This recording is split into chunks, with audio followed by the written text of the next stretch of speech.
જો તમને બીક લાગતી હોય ને તો આ વિડીયો ના જોશો, સ્કીપ કરી દેજો. ઇંગ્લેન્ડમાં એક નાનું ગામ હતું. ગામ એવું હતું કે સાંજ પડતા જ આખા ગામમાં ધુમ્મસ થઈ જતું. ગામના લોકો રાત્રે 10 વાગ્યા પછી ઘેરથી બહાર જ નતા નીકળતા. એનું પણ એક કારણ હતું. એ ગામમાં છેવટે એક ચર્ચ હતું જે ઘણા વર્ષોથી બંધ હતું. ના તો કોઈ ત્યાં પાદરી હતું, ના તો કોઈ દેખરેખ કરવા વાળું હતું, અને ના તો કોઈ ત્યાં પ્રાર્થના થતી હતી. ત્યાં લાઈટ પણ નથી, છતાં દરરોજ રાત્રે ત્યાં ઘંટડીઓ વાગતી હતી.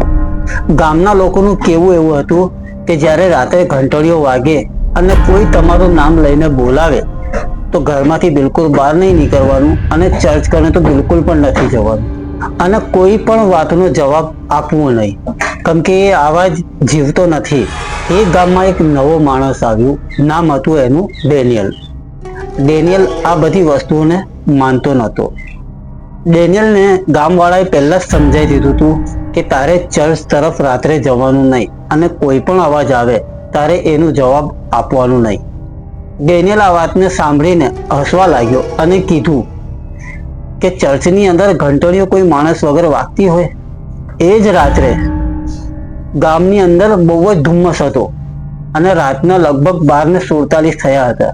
અચાનક ચર્ચની ઘંટી વાગવા માંડી. ડેનિયલને એવું લાગ્યું કે આ અવાજ તો બિલકુલ નજીકનું જ છે, ચર્ચનું નહીં, કેમ કે ચર્ચ ત્યાંથી બહુ દૂર હતું. અને પછી એક અવાજ આવ્યો, ડેનિયલ મારી મદદ કર.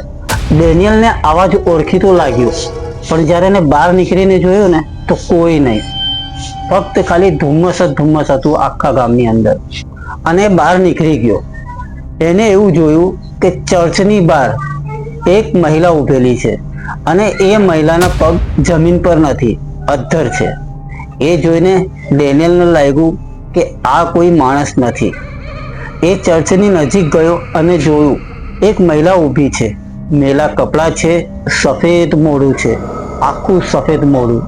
એને જોઈને એ ગભરાવા લાગ્યો અને બીવા લાગ્યો, અને ડેનિયલે જોર જોરથી બૂમો પણ પાડી, પણ એનો અવાજ એના ગળામાં જ રહી ગયો. પણ ડેનિયલે હિંમત કરી અને એની કને ગયો અને એને પૂછ્યું કે તું કોણ છે? જ્યારે એને મોઢું બતાવ્યું અને જે સ્ત્રી હતી એણે કીધું કે તે જે ઘંટડી સાંભળી છે અને મારો અવાજ સાંભળ્યું છે, એ જ તારી બહુ મોટી ભૂલ છે. તમને શું લાગે છે ભાઈઓ, ડેનિયલ સાથે શું થયું હશે? પછી અચાનક ચર્ચની બધી જ ઘંટડીઓ વાગવા લાગી. ડેનિયલ કાન બંધ કરીને નીચે બેસી ગયો, અને એને જોયું તો એના આખા ચર્ચની અંદર, આખા ગામની અંદર ધુમ્મસ જેટલું હતું એનાથી વધી ગયું. એની આંખોની સામે બધું ધુમ્મસ જ ધુમ્મસ આવી ગયું, અને ડેનિયલ ત્યાં જ બેહોશ થઈ ગયો.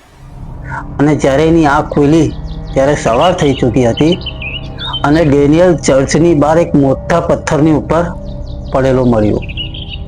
અને ગામના લોકો બધા જ જોઈ રહ્યા હતા. કોઈ એની નજીક ના આવ્યું. ડેનિયલ ઊભો થયો. એ જીવતો હતો, પણ હજી પણ એના કાનમાં એ જ અવાજ આવતો હતો કે તે મને જોઈ લીધું છે.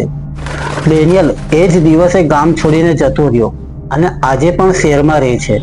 અને ડેનિયલનું એવું કહેવું છે કે એ રાત પછી એ ક્યારે પણ ચેનથી સૂતો નથી, અને દરરોજ રાત્રે 12:47 થાય છે એના કાનની અંદર ઘંટડીઓ ધીરે ધીરે વાગવા લાગે છે, અને એને એવું મહેસૂસ થાય છે કે એની બારી પાસે કે દરવાજા પાસે કોઈ ઊભેલું છે. ડેનિયલ બચી ગયો, પણ જે વસ્તુએ એને રાત્રે જોઈ એ હજી એને છોડ્યું નથી. તો ભાઈઓ, ડેનિયલની જેમ તમે પણ ગમે ત્યાં જાઓ તો ચોક્કસથી રહેજો, અને હા, વિડીયો સારી લાગે તો એક શેર પણ કરી દેજો.